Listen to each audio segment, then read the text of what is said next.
Assalamualaikum warahmatullahi wabarakatuh. Bismillah walhamdulillah wassalatu wassalamu ala rasulillah wa ala alihi wa sahbihi wa man wala. Ahibati hafizakumullah, kaum muslimin yang saya cintai karena Allah, semoga Allah subhanahu wa ta'ala selalu menjaga kita. Video ini saya tujukan kepada baik laki-laki ataupun perempuan yang sedang resah, gelisah, risau, pikiran tidak menentu, harus ngapain, harus berucap apa sesudah berzina. Apalagi jika dia yang berzina tersebut adalah seorang lelaki, dia sudah berkeluarga, sudah punya anak. Apa yang harus saya katakan kepada istri sah saya? Haruskah saya berterus terang? Apa yang harus saya katakan kepada anak-anak saya? Haruskah dia mengetahui aib dari bapaknya? Kemudian apa yang harus saya perbuat, ucapkan terhadap orang tua, terhadap mertua? Haruskah saya berterus terang? Kemudian setelah saya nanti berterus terang, bagaimana keputusan istri sah? Bagaimana tanggapan mertua? Akan diapakan saya oleh orang tua saya? Semua pikiran itu berkecamuk. Setelah merasakan lezatnya berzina mungkin hanya 5-10 menit. Kemudian belum lagi dengan urusan wanita yang saya zinahi ini. Bagaimana dia? Apalagi kalau seandainya dia hamil. Haruskah digugurkan? Dengan alasan apa saya menggugurkannya? Bolehkah secara hukum syar'i? Lalu bagaimana orang tua si perempuan tersebut? Haruskah saya dinikahi dia? Nanti kalau seandainya kehamilannya dibiarkan, anaknya nanti tidak disandarkan keturunannya kepada saya. Lalu bagaimana nanti ke depannya? Terus semua permasalahan berkecamuk. Maka video ini saya tujukan untuk manusia-manusia yang sedang bingung karena sudah berzina. Baik dia laki-laki ataupun perempuan. Nasihat yang pertama yang ingin saya sampaikan adalah segera ambil air wudhu, kemudian sholat 2 rakaat, kemudian beristighfar, minta ampun kepada Allah Subhanahu wa ta'ala. Pasti Allah mengampuni. Inilah yang disebut dengan hadis sholat taubat, riwayat Imam Abu Daud dari sahabat Nabi Abu Bakar As-Siddiq radhiyallahu anhu. Hadisnya sahih.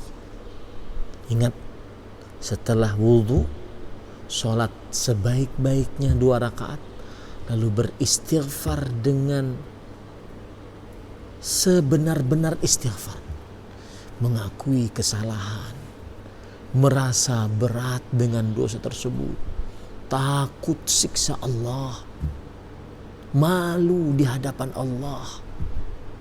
Jadi urus dulu hubungan kita dengan Allah SWT. Maka siapa yang melakukan itu, Rasulullah SAW menjanjikan pasti diampuni. Pasti diampuni. Nasihat yang kedua, ketika tadi pemikiran kita berkecamuk dengan segala macam hal yang dengan pikiran kita sebagai manusiawi yang sangat lemah, sangat terbatas. Kalau saya begini nanti akan begini. Bagaimana kalau saya mengambil keputusan begini? Maka nasihatnya agar hati tenang, putuskan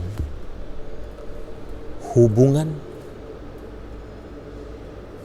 dengan makhluk, atau bahasa lainnya, berputus asalah, minta bantuan tentang jalan keluar dari permasalahan yang sedang dihadapi dari para makhluk, siapapun dia. Saya ulangi, berputus asalah, minta bantuan, mencari jalan keluar dari permasalahan yang kita hadapi dari para makhluk. Siap, kemudian setelah itu pasti hati kita akan bergantung kepada Allah.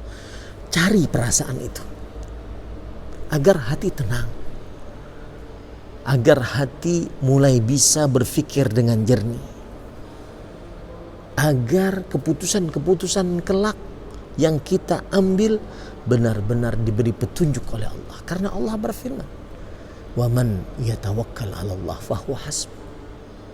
Siapa yang bersandar kepada Allah, Allah yang akan mencukupkannya. Ayat ini bukan hanya urusan harta, nyari rezeki, tidak. Ayat ini juga urusan menenangkan hati, menenangkan perasaan atas permasalahan yang kita hadapi. Ada perkataan begitu menarik dari Al-Hafidh Ibn Rajab. Innal karba idza ishtadda wa tanaha wa ta'azama fahasala lil 'abdi al-iyas an kashfihi min jihatil makhluqin.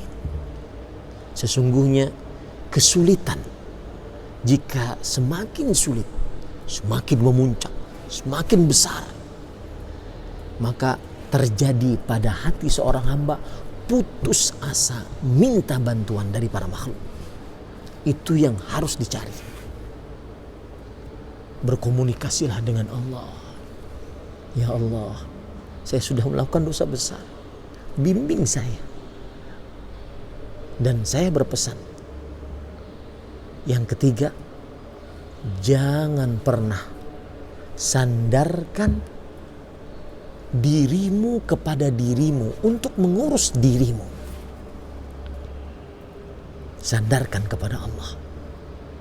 Kita kadang kalau sudah dapat masalah kan kita muter otak. Bagaimana ini nanti agar bisa dimaklumi oleh istri, bagaimana saya memberitahukannya kepada mertua, bagaimana saya memberitahukan kepada orang tua, apakah saya harus berterus terang semuanya dari detil dari A sampai Z-nya ataukah hanya secukupnya, bagaimana nanti pekerjaan saya, bagaimana nanti atasan saya, apakah saya dipecat atau tidak atas kasus ini, segala macam permasalahan, segala macam pikiran kita yang kita pikirkan dengan otak kita yang maha terbatas. Maka lihat doa Rasulullah, Allahumma rahmataka arju fala takilni ila nafsi tarfata ain aslih li sya'ni kullah la ilaha illa anta. Ya Allah, hanya rahmatmu aku berharap, hanya kepada rahmatmu saja aku berharap. Jangan sandarkan diriku kepada diriku walau sekejap mata.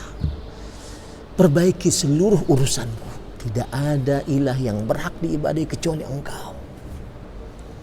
Yakin setelah itu Anda akan mendapatkan jalan keluar dari permasalahan yang Anda hadapi, yaitu bagaimana menghadapi permasalahan setelah Anda berzina. Selamat berjuang wahai saudaraku untuk kembali kepada Allah. Dan yakini setelah itu dapat jalan keluar. Dan ingat terakhir, jangan putus asa. Allah yang kita langgar hukumnya, Allah yang kita lancang terhadapnya, ternyata sangat pengasih terhadap hamba-hambanya yang melampaui batas. Rahmat Allah lebih mendahului dibandingkan kemurkaan Allah. Allah Ar-Rahman Ar-Rahim. Wassalamualaikum warahmatullahi wabarakatuh.